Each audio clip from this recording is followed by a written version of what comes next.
Que tal começar suas histórias pelo fim? Ou pelo meio? Ou, quem sabe, antes mesmo delas iniciarem?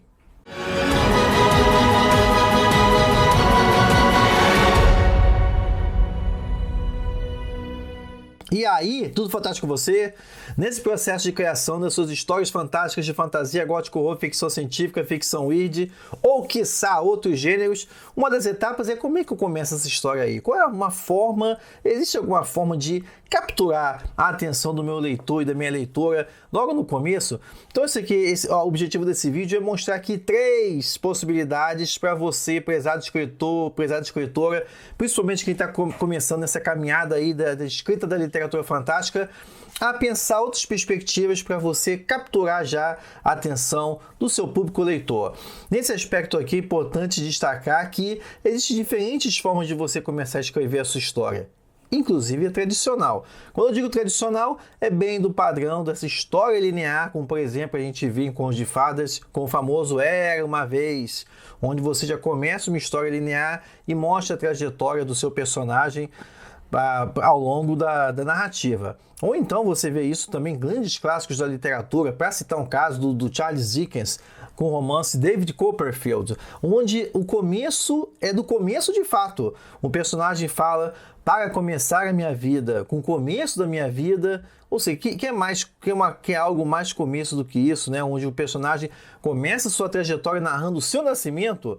Então, isso é uma forma de contar. Mas também você pode, até mesmo dependendo do gênero fantástico, né, que você está descrevendo, optar por diferentes perspectivas. E aqui eu vou te passar 3 delas para você pensar a respeito qual é melhor para você. A primeira dela é você começar pelo fim. Esse é um caso, por exemplo, que a gente observa em Frankenstein, né, o romance de 1818 da Dona Mary Shelley. No caso dali, lembremos, quando o romance abre, nós já estamos no final, o final que é retomado ao fim da leitura do romance, né? A gente abre no grande mar de gelo, no grande deserto de gelo, em que o Capitão Walton está lá com seu navio preso, lutando pela vida dele e dos seus homens rumo à conquista das regiões geladas do planeta. E nesse ponto aí ele encontra quem? Um esgotado Victor Frankenstein. Um esgotado Victor Frankenstein que é resgatado por Walton, e ali o Frankenstein vai narrar toda a sua trajetória, e aí sim, é o ponto, você retorna ao ponto inicial, onde o Victor Frankenstein vai contar desde a infância dele, poucas crianças tiveram uma infância tão feliz e tal, o processo de obsessão dele com a ciência, com a questão do mistério da vida, e assim vai. Ou seja, a gente já vê ali desde já o destino do personagem, a situação que ele está. E o que é interessante desse recurso é como que ela oferece uma curiosidade extra ao leitor e leitora de como é que esse personagem que a gente está vendo aqui, nessa trajetória tão singular, tão fascinante, como é que ele chega nesse ponto aqui do começo do romance, no começo da história. Então isso é uma forma, comece pelo resultado. É lógico, também você pode começar, se for uma história assim, de engrandecimento, você pode começar com um personagem rico, né, já desfrutando no iate, desfrutando as conquistas que ele obteve, e que você vai mostrar, dando flashback, mostrando lá o personagem sendo espancado porque está cheio de dívida, ou então querendo se matar porque está imerso, está se despejado de casa, ou seja, na pobreza total. Então esse é um recurso, inclusive muito usado no cinema, do começo pelo fim, né? Você já mostra o resultado. E no cinema, você vê isso, por exemplo, no Resgate do Soldado Ryan, grande clássico aí do cinema do Steven Spielberg, em que você já vê ali o personagem, um idoso no cemitério militar, né, acompanhado da sua grande família, e ali ele se ajoelha chorando diante de um túmulo. Por quê? O que acontece ali? O que aconteceu para ele chegar naquela situação? Quem é esse soldado, né? Então esse é o começo pelo fim. Outra possibilidade é o começo pelo meio, né? Você começa já no meio da ação, comece pelo conflito. Quando eu falo conflito aqui, é você começar no ponto mais perigoso, o ponto derradeiro, em que o personagem está prestes a ser morto, está prestes o segredo a ser revelado, né? Então como é que vai se comportar diante dessa situação, né? Isso é um recurso também muito utilizado pela literatura fantástica, onde ali a gente está vendo justamente no momento de tensão, e o propósito é esse, você capturar a atenção do seu leitor e da sua leitora para poder saber como é que o personagem vai se desvencilhar desse objeto, desse elemento. É o personagem caindo, é o personagem preso numa armadilha, né? Isso é muito comum nas séries pulp, né? Tanto no cinema quanto na literatura. Como é que vai se desvencilhar dessa situação? Então, esse sentido daqui, né, em narrativas de crime também, é muito utilizar essa narrativa que começa pelo meio, que lembremos é uma das tradições, uma das estratégias mais antigas da literatura ocidental. Lembremos que no caso grande da Odisseia de Homero, a Odisseia começa em media res, ou seja, começa lá com Ulisses já os caminhos de casa, volta para casa num grande banquete, relembrando, narrando os acontecimentos, como é que ele parou nesse ponto, o grande Ulisses, como é que ele está lá todo acabado, todo ansioso por voltar para casa, muito diferente do herói que começa a narrativa. Ou seja, a narrativa começa pelo meio, normalmente no ponto de conflito, e ela retorna, dá um flashback, volta, e aí sim a gente começa a acompanhar a história desde o começo dela, chegando, e vai avançando até chegar ao ponto que a narrativa estava, né, no meio ou no ponto de conflito, e aí ela continua a partir daí. Daí você já capturou a atenção do seu leitor e leitora.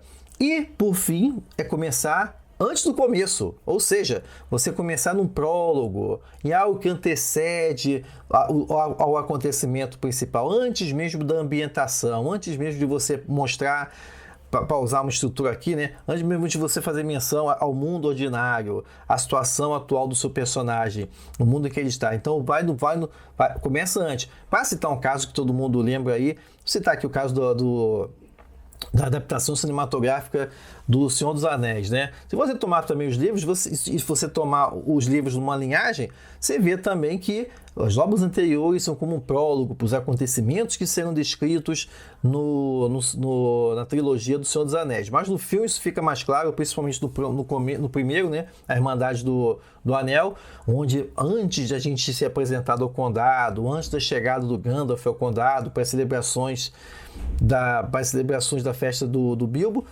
tem antes aquela grande batalha em que mais uma vez os povos da Idade Média se unem contra Sauron, e lá o Sauron tem seu dedo cortado e tal, todos aqueles eventos que a gente viu aí na adaptação do Peter Jackson de 2001, né? Então, ou seja, ali pelo prólogo, o que você pode fazer nessa grande transformação, nesse grande prólogo que vai anteceder a abertura da sua obra, né? Estratégia também que a gente vê no Drácula de Bram Stoker, né? Que inclusive é um dos meus filmes prediletos do cinema, Drácula de Bram Stoker de 92, onde antes de começar a narrativa do Bram Stoker de fato, né? O texto começa com Jonathan Harker se dirigindo à Transilvânia, falando dos trens, dos horários dos trens.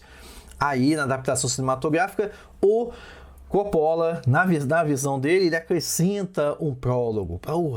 Como é que o Drácula chegou nessa situação? Aí vai mostrar lá, aí tem esse diálogo com o Drácula histórico, né? O Vlad Impalador mostrando a batalha dele contra os turcos e tal, a perda da sua noiva Elisabetta, que se suicidou e coisa e tal, e a maldição que ele profere a Deus e tal. Né? Então, ali também é um recurso do prólogo, o que dá uma camada, dá uma nova interpretação e uma nova direção para a adaptação cinematográfica do romance de Bram Stoker, né? Então, esse é algo que a gente vai ver também na jornada do Escritor Fantástico, que vai rolar no dia 16, 17 e 18 de agosto, às 20 horas, aqui no Fantástico Cursos, onde é um evento online e gratuito, que tem o propósito justamente de acompanhar você em uma jornada dos seus contos e romances de literatura fantástica, desde antes da sua ideia inicial até o momento de você fazer a divulgação das suas obras. Como é que se dá esse processo? Como que ao longo do seu processo de escrita você já pode ir criando o seu público leitor? O que você tem que levar em conta, respeitando sempre o seu jeito de ser, porque você não precisa fazer dancinha, fazer dublagem, de ir para rios de TikTok para você fazer a sua mensagem ser veiculada. Como? Se inscreve aqui embaixo no link da descrição do vídeo para a Jornada do Escritor Fantástico, que vai rolar nos dias 16, 17 e 18 de agosto, beleza? Ou seja, pelo fim, pelo meio, pelo grande conflito ou antes mesmo da história começar. O que você acha melhor? Quais desses você já conhece, você já utilizou nos seus escritos? Quais obras literárias e cinematográficas você lembra que te marcaram justamente pela utilização dessas estratégias? Então, deixa aí seus comentários, agradeço pela sua presença e a gente se vê na próxima. Confira outros vídeos como esse na playlist abaixo. E se você gostou desse vídeo, deixe sua curtida e indique o canal Fantástico Cursos para outras pessoas fantásticas como você. Muito obrigado pela sua presença, te vejo na próxima.